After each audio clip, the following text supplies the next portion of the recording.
There were also, with the writing and directing, there were moments in this where they had lines that you would expect to see in like a high school production, where they're walking up to like a closet or a door or like specifically the barn at the end of the movie, and you just hear them go, "Let's go in here." And it's like, take that line out, take that fucking whole line out. Like, what is this?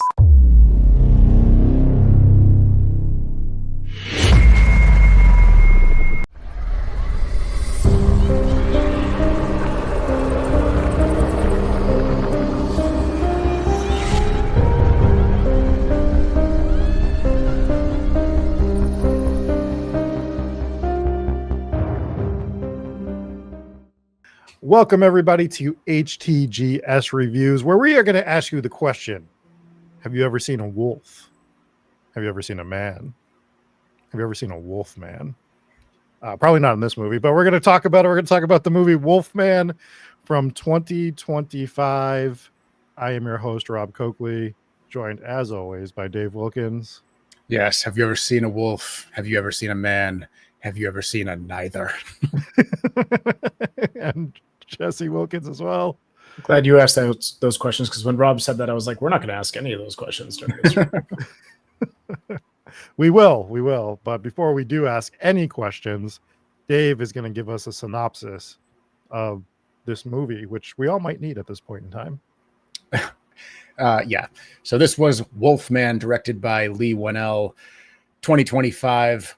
Blake and his family are attacked by an unseen animal, and in a desperate escape, barricade themselves inside a farmhouse as the creature prowls the perimeter. As the night stretches on, however, Blake begins to behave strangely, transforming into something unrecognizable that soon jeopardizes his wife and daughter. Transforms into something completely unrecognizable. And transforms, you don't have to do this. I'm just talking about it. And transforms into something completely unrecognizable, even to those who have seen Wolfman movies in the past. It transforms for the entire fucking movie. You know, I've seen so many werewolf movies. I'm a big fan of werewolf movies. I'm a big fan of monster flicks. If you watch our reviews, you'll know that I like creature features and things like that. I love body horror. This was heavy on the body horror. And this was, I'll give it this. I got some negatives for this. There are some positives too. I thought it was a more unique way of transforming the man to werewolf, where in typical werewolf movies, you get a very rapid transformation, and they're always awesome, usually awesome. I won't say always awesome, but they're usually pretty awesome. And this one was just different. They kind of sort of more like a long, dragged out metamorphosis. We kind of see him get to transform little by little over the whole course of the movie. Whether or not that was a good thing or a bad thing, you can decide, but it was at least different. I have some thoughts on this movie. It's not all positives, not all negative, but what do you guys think? I liked that idea, but sometimes an idea always isn't great in practice, and that was kind of my problem with this. I have a lot of negatives on this movie. I just want to start with my one positive. I thought the opening of this movie absolutely kicked ass. When the son and father are in the woods and we get like that stalking section of the Wolfman stalking the two of them, and they're up in the treehouse and you don't really know what's happening, if they're going to get attacked, what's going to happen. Is the father going to die? Is the son going to die as well? They're trying to locate it. I thought like the tension in that scene I thought it was the best thing that the entire movie did, personally. And then I thought they got way too heavy, but they also started getting way too heavy-handed with the foreshadowing. Like as soon as you saw him standing there at the valley, like this valley is always beautiful. I'm like, okay, well, there's your end shot. Whoever the characters are that are alive are going to be standing at that valley, just looking at it. Like you've set that up. I know exactly where this is going now. So that just was. It was actually a consistent problem throughout the movie, is how predictable every single thing was. Nothing I found of this movie was particularly shocking. There were a couple scenes that I thought were pretty cool, but there was nothing really shocked or surprised me. Yeah, Jesse, do you have any opening thoughts? Yeah, I'm having a hard time coming up with positives for this movie. some good gore, some interesting decisions when he was chewing on his own arm and stuff. I was like, why is he doing that? It's what dogs do when they're injured. They chew on their injury. I thought that's a positive for me. Yeah, it was positive. I'm going through my positives. It was positive for me too, but I didn't piece that together. Just thought it was an interesting thing to do. That's why the dogs wear the cones, because they'll chew on their own injuries. Yeah. I do the same thing. So there was some decent. There was some good tension in this movie. That was a positive for me. Shot well, score was fine. The cast was good. So acting was pretty good. Little girl did a good job. That's about it. Other than that, I thought this movie was unbelievably predictable. They ripped off the concept of angry man turns into wolf. Like they did this throughout, where like they had the dad kind of unreasonably flipping out at their kid, and I feel like they were trying to beat down a message there, but I don't really know what that was. I have a take on that. So the dad was in the know of what was kind of going on. He knew that there was somebody that went missing, and maybe he didn't exactly know, but there was a superstition or there was a rumor going around that it was a wolf man, right? There's this like ancient indigenous, what do you call it? Like superstition about the man with the wolf face. And they believed that that was happening. So the father was overbearing in the beginning because he was trying to protect his son in a way that his son resented to the point where he ran off. And what I caught about this movie, which I thought was, if intentional, pretty cool, was that the dad actually kept him alive for his whole life until the dad died. And that was pretty much the same instant where the son's life was over also. So while the father was alive, even though he was overbearing, he kept his son alive while he was alive. Right. I understand why he was doing that. And I understood that. But then when you cut to the scene where I don't know if they were in New York or where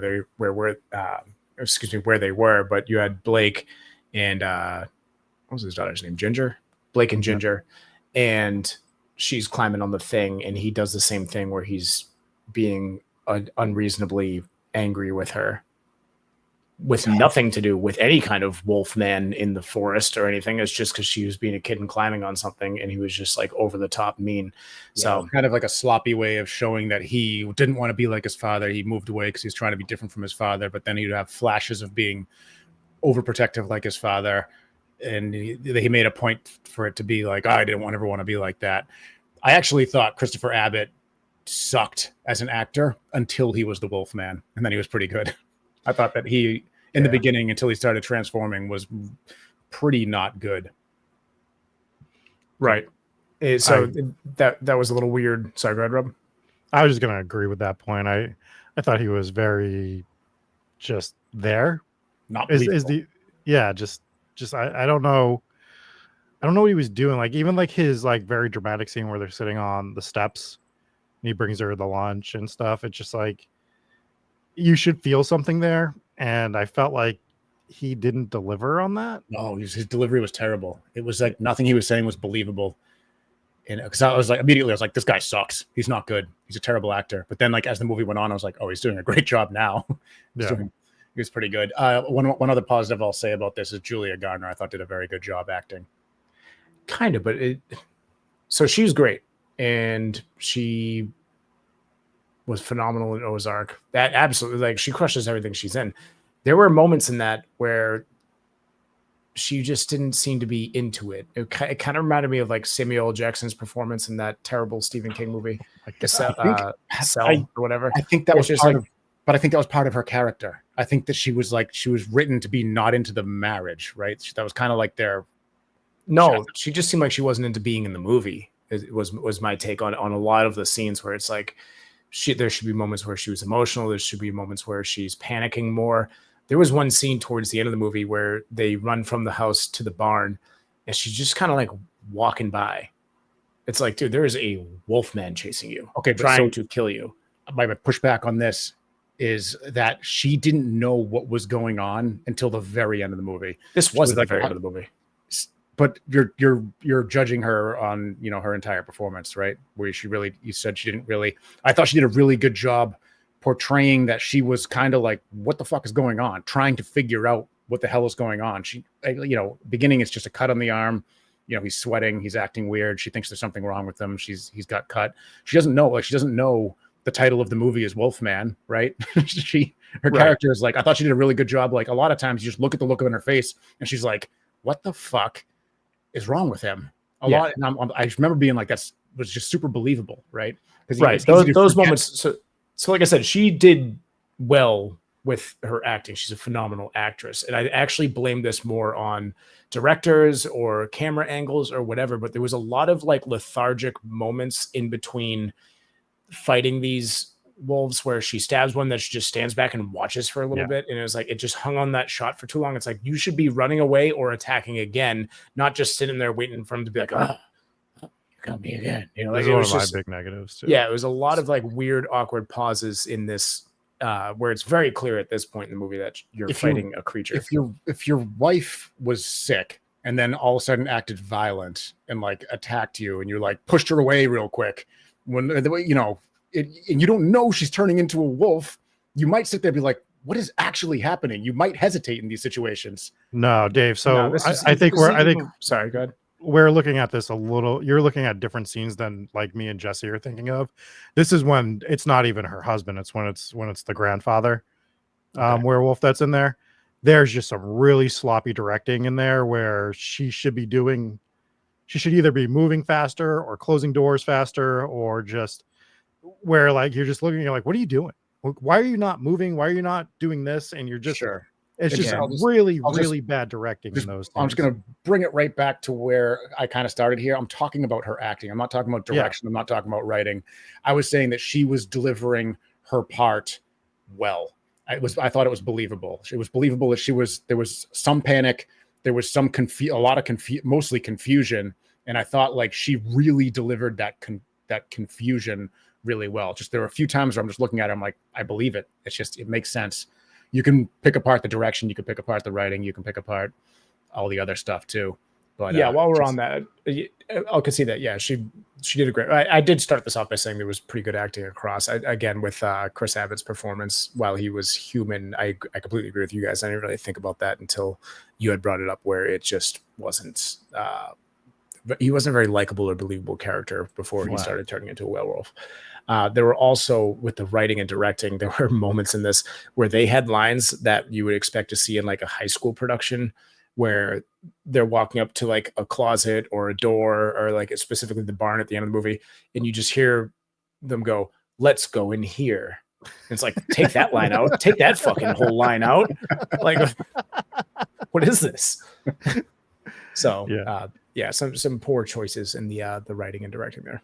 Real quick, going back to his acting, do you think he tried to play himself really flat in the beginning to try to juxtapose his transformation later, and that's why it just doesn't hit? Do you think that was like his? I don't know if that was his idea. I think he was going for the. I mean, this is obviously in the writing and everything as well, but he was going for the. I had a dark childhood type character, where he's trying to live that normal life, be a family man. And then they also kind of shoehorned in like he's a writer, in between jobs or whatever. So he's supposed to be a little bit sad, but he's trying to keep it together for his family. And it just didn't hit the way it should have. Yeah. They kind of sprinkled that in there. You're like, oh, he's unemployed. Okay. Moving on from that, I guess. In New York too. Like, Jesus, good luck, man.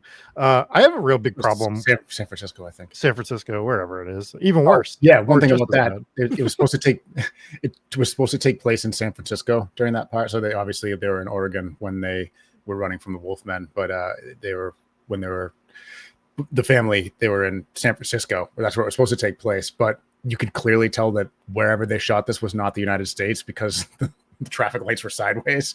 Oh, really? You're like, they're clearly, or whatever they were clearly not American city traffic lights. I'll have to go back. And actually, I'm not going to go back because I don't want to watch this movie again. But one thing that I found really dumb. It was filmed in New Zealand, by the way. So you are spot on. Yeah. So he's going back to his dad's house, and like they're on the road, and he's like, I don't know if this is his driveway or not. And I'm like, he's only supposed to be roughly, I think, mid-30s in this movie. and he says he left as soon as he could, so we would assume around 18. So at most he's been gone from this house 17 years or so, 17, 18 years. And I could bring you back to all my houses that I lived in when I was younger. But were your houses in the middle of the wilderness of Oregon? Here's my problem with it. I was going to give him the benefit of the doubt, being like, this was like a trauma block or something like that, where like he was just trying to forget everything. But there's a point where they're running towards the house and they're in the middle of the fucking woods. And he goes, I recognize this. We got to go this way. And I'm like, but you didn't recognize the driveway, but you recognize a fucking tree. What are we doing here? Like, this doesn't make any sense at all. Like, it was so bad. He's like, I recognize it because it's the one scene from my childhood. At one time we went hunting. I was like, come on, dude. Like you would recognize, if you recognize the freaking forest, you'd recognize the road a little bit. Yeah. I hated it so much. Like, and that's when I was like, I don't know if I'm gonna like this movie. And fun little detail that I did like about this movie is the daughter, Ginger, throughout the whole scenes where they're running from the Wolfman. She is wearing a little red hood on her jacket. That's fun. One little thing that I liked about this movie is they cast Julia Garner, and my thought is they were like, who else has acted in movies or shows that we use just a blue filter on everything? Yeah. She'll be great in this. There's going to be so many blue filters, just like Ozark. Yeah. That's the other thing about Julie Garner is she's like sort of typecast just because she's known so well. I won't say she's typecast because she's not. This is a different character, clearly. But I'm watching this movie being like, why is she talking like this? Why isn't she talking like this? I mean, I'm making fun of like the blue filters. I do think there was some really good cinematography in this movie overall. It is so behind the scenes stuff since we've started editing footage and stuff like that. Now I'm noticing filters and I'm like, oh, I know that filter. Just like, or I know what filter they're basing that off of and stuff. I'm just like, this is the DJing thing all over again. I thought some of the werewolf POV stuff was interesting. I thought some of it was also not executed flawlessly. Oh, this was terrible. Are you talking about when they're in like the space fucking X-Files thing? Yeah, I didn't like that. But what I did like was when he was starting to transition into a wolf man or whatever you want to call that end result. When he was trying to talk to his wife but couldn't really understand what she was saying. So like before they went like full X-Files filter, whatever the hell that was, they went, he's just kind of like, you see him kind of losing his senses. I thought the scene with the spider was really cool also. Yeah, that was actually, I think maybe the second best scene in the movie. Yeah, I thought that was great because you had that scene. He's downstairs. You could tell he's starting to come unglued, and he just hears like the upstairs, and it's like a really loud thumping, like somebody's like moving furniture upstairs. And he goes upstairs to go investigate to see what it is, and he opens a closet, and it's a spider crawling on the wall, like a little spider. And he hears every footfall of that spider, like it's somebody slamming a dresser on a floor. I was like, oh man, he's got the heightened sense of hearing. That's really cool. Yeah, I thought that was interesting, but then they went, I don't even know. Yeah, full sci-fi on it. Yeah, towards the end, like Predator or something. Like I didn't like towards the end. I thought it was too much, but I did like some of like the intermediate scenes, especially where he's trying to talk to his wife, and she's like, whoa, whoa, whoa, whoa, I thought that was kind of cool. It was an interesting idea to watch the transformation happen, and you're watching it with the filters as well. Like the color, the darker the color gets, the more he's transforming, the more like he's becoming a wolfman, which we got to talk about next because but yeah, until it gets to that part where it just goes a little too far with the filter, and I have access to that filter or one that looks just like that. I'm like, when would I ever use this filter? Never. And I'm like, oh yeah, this is why I would never use it, because it doesn't even look good here. Yeah, I don't know. Like the laser beam eyes and everything was just corny as hell. It's like, this is a stupid movie at that point. And then they kept going back to it. I'm like, please stop this. We get it, But I'll give them credit on the nope, I won't. They used practical effects for the transformation. We talked about that a little bit earlier. These things look goofy as shit. It's so hard to get a good werewolf look. It just looked bad. It looked like a Simpsons character, just a big mouth and like the underbite and everything. It's just like, and they put way too much. We have too much monster in this, way too much of them on screen, just breathing heavily, staring at someone. Like it's just over and over again. Like 15% of this movie was just, you're like, oh God, make it stop. This type of movie is an exception to the rule with too much monster. I mean, this movie wasn't a good example of it, but this kind of movie is an exception to that rule. Zombie movies are an exception to that rule. I agree with that. Werewolf movie, monster movies in general, you can't have too much monster. But when the monster is not good, I thought this was pretty bad practical effects. It was the bad mouth prosthetics, like Jesse just said. It was just so obvious that it was just a, you know, like he's wearing those like hillbilly teeth, and they just kind of like made him look wolfish, I guess. Not even really wolfish. And also, this was like when you're a wolf, like you're supposed to get more hair. He's like balding all of a sudden. Like earlier in the movie, he had great hair, and now he's turning into a wolf, and there's less. Yeah, there's no hope at all for us, Rob. Even if we turn into werewolves. It was such a long.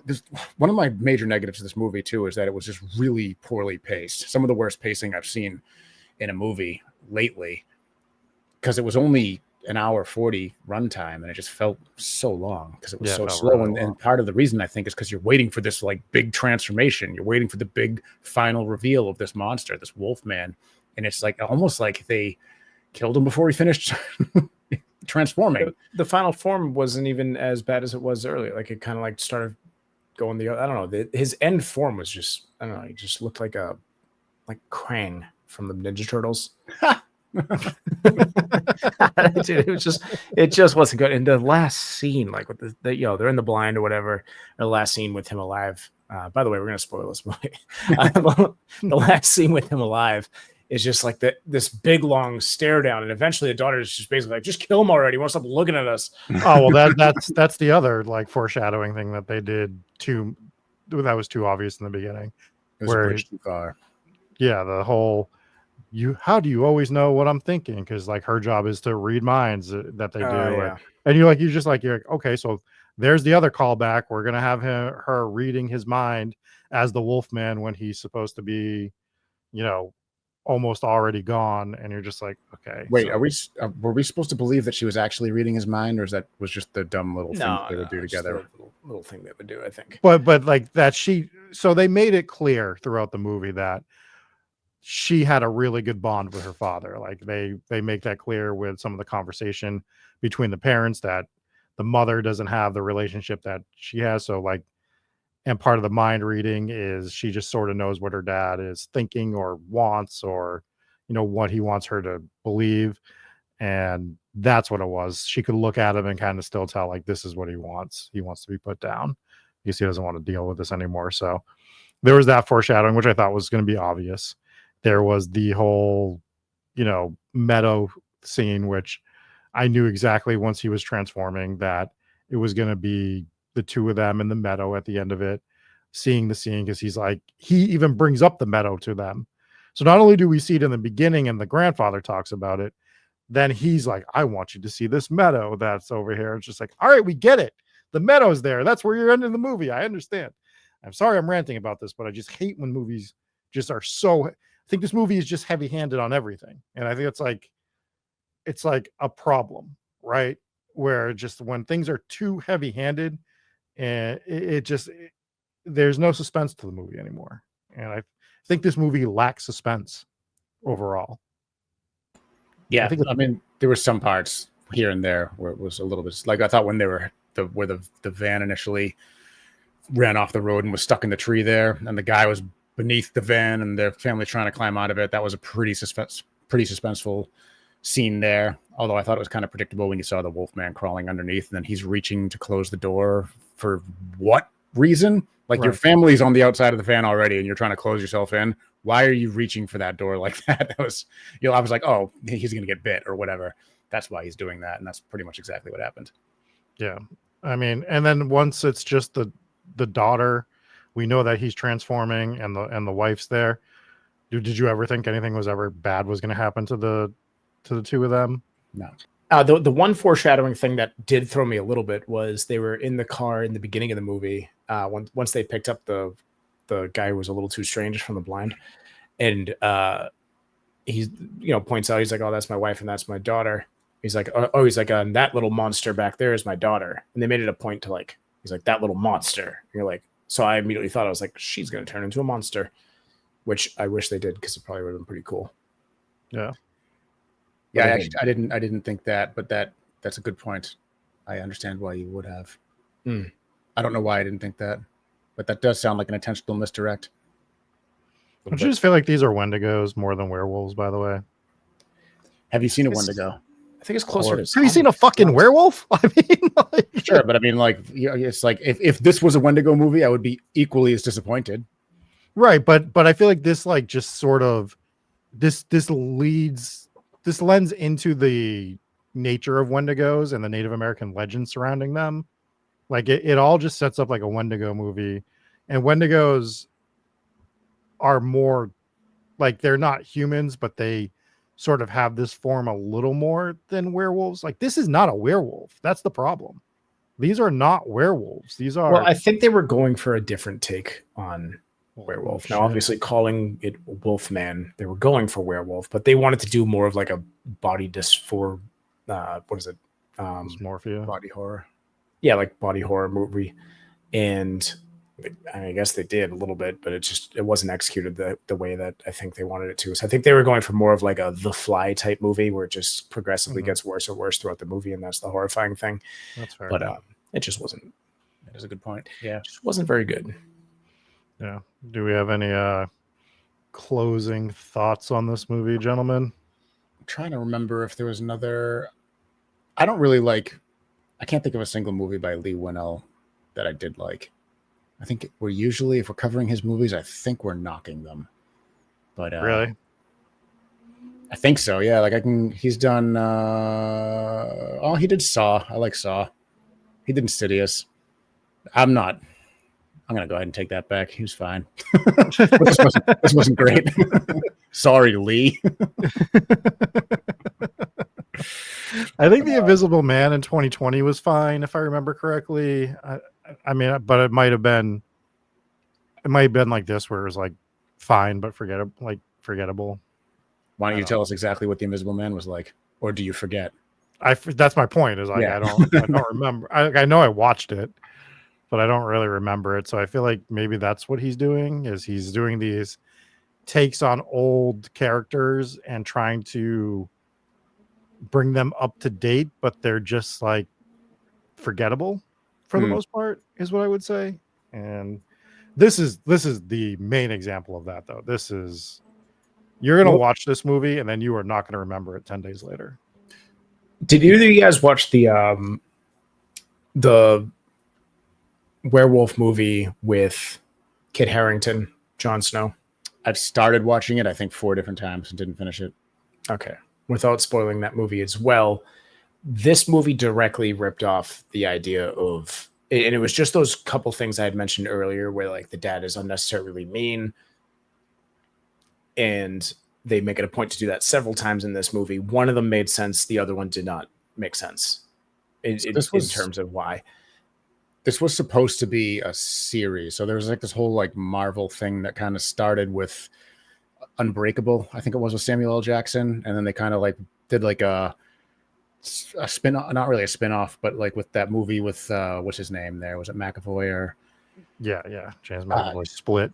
Split, yeah, that was really good. And they sort of did that, and they were going to do this whole thing with like all like the Marvel monsters, and the Wolfman was supposed to be one of them. It was originally going to be with Ryan Gosling and a different director, but the director bailed, and so did Ryan Gosling, and then Leigh Whannel picked it up and recast the whole movie. So they've been trying to make this movie, or they're trying to make it a series for a really long time. So that Kit Harington movie, I don't know if it might have been one of those like, we're going to try and make it, and then. Well, that started that was going to be called The Dark Universe, and that started with The Mummy, which was with Tom Cruise, and that movie absolutely tanked.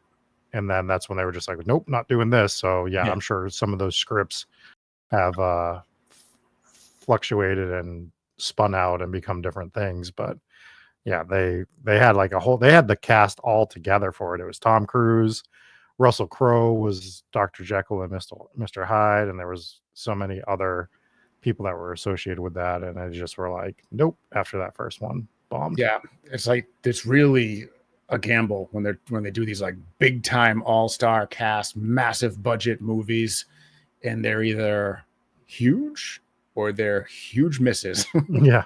So Yeah. it's really always a gamble. Do we want to give some scores for this movie? Mm-hmm. I have this at a 2.9. Oh, I have this at a 2.4 because I feel like that's about the percentage. 2.4 out of 5 is about this percentage that the creature was a wolf man. The rest was all human. So I had this significantly lower than you guys, and I'm not going to go back on it because I'm not a coward, but I had this at a 1.4. ooh, I thought it throughout, there was a couple of suspenseful moments, a little bit of gore, some decent acting, but it was written poorly. It was lazy. It was unbelievably predictable to a point where you almost didn't even have to watch it. You just kind of know what's going to happen. Just nothing at all surprised me in this movie whatsoever. yeah. At all. And it wasn't that scary. It was too much werewolf, in my opinion, just because they look dumb. If they look cooler, it would have been fine. But they look goofy. Too much drooling. A lot of drooling. A lot of drooling. Wolves do drool sometimes, I would assume. And if you saw the trailer for this movie, it was even worse because it just gave away. I mean, it's hard. Trailers are hard to make anyways because like you don't want to give stuff away in the movie, but you have to bring people in. Mhm. But this trailer just basically killed that. Like anything you thought was going to happen happened in the trailer. Yeah. Right. One thing I will add about this movie that I forgot Leigh Whannel he did Saw with I forgot he did that, so I will point out the obvious reference to Saw towards the end of this movie when he got his leg trapped in the bear trap and chewed his own foot off. Yeah, that's a good point. Yep, that was a cool scene. I thought that was one of my positives when he chewed his own foot off to get out of the bear trap. I just want the other thing I had a problem with that I forgot to mention. I feel like these werewolves were too weak. Like I just thought they were too like people are so scared of them, but it seems like they were real easy to take out if you just really tried. Just like so I don't. It was part of my thing where they were like, I felt like they weren't complete with the transition, right? I feel like they kept killing off the werewolves before they fully transitioned to a wolf. Yeah, but the father should have been fully transformed at that point. He's been it for years at that. So I don't know. They felt too weak. It like you're scared of something that doesn't hide itself enough, and you could probably easily get a shot off on it, and it seems like that works. So I don't know. I just feel like this movie's too flawed. Jesse's score is probably better than my score in terms of what I actually think, but because of the cinematography and some of the good acting in this movie, I think that's what. I didn't hate the movie. I didn't like it. I thought it was yeah. Like watchable, forgettable. Watchable. Movie sucked. Movie sucked. Don't watch it. All right. I think that'll pretty much do it. Very good. Do it. Let us know what your score is in the comments. Are we wrong? Was this one of your favorite horror movies of 2025? Is it going to make our list of top horror movies at the end of the year? Probably not, but maybe it's on yours. Hopefully not. 2025 is going to suck balls. Let us know. We'll catch you next time. Later, everyone. Peace.